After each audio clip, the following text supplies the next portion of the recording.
The Houma Navigation Canal Lock Complex project is one of the key projects in South Louisiana.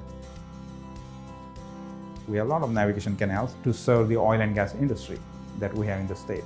So one such canal is a Houma Navigation Canal. It starts at the city of Houma in South Louisiana, and then it goes 30-40 miles straight into the Gulf. Our Gulf Coast gets hit by hurricane every year. The hurricane surge moves in, and it really floods the coastal communities. So you have to have a gate. When the hurricane comes, they just shut the gate. But when you do that, all the boats out in the Gulf, they had to retreat back earlier.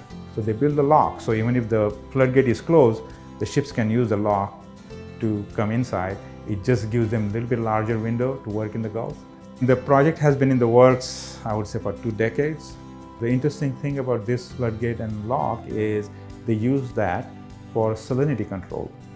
That salinity comes in, and the vegetation which is not used to that kind of salinity, it dies off. And when it dies off, that starts eroding land.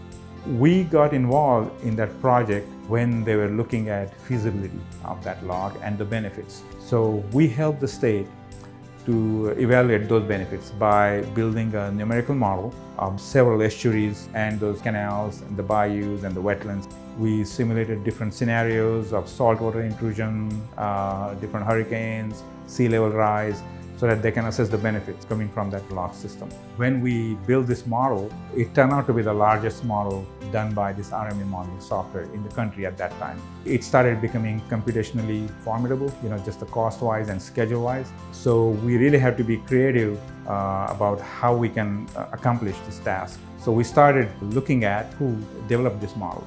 And we worked together. We just came up with some new methods of developing this model grid.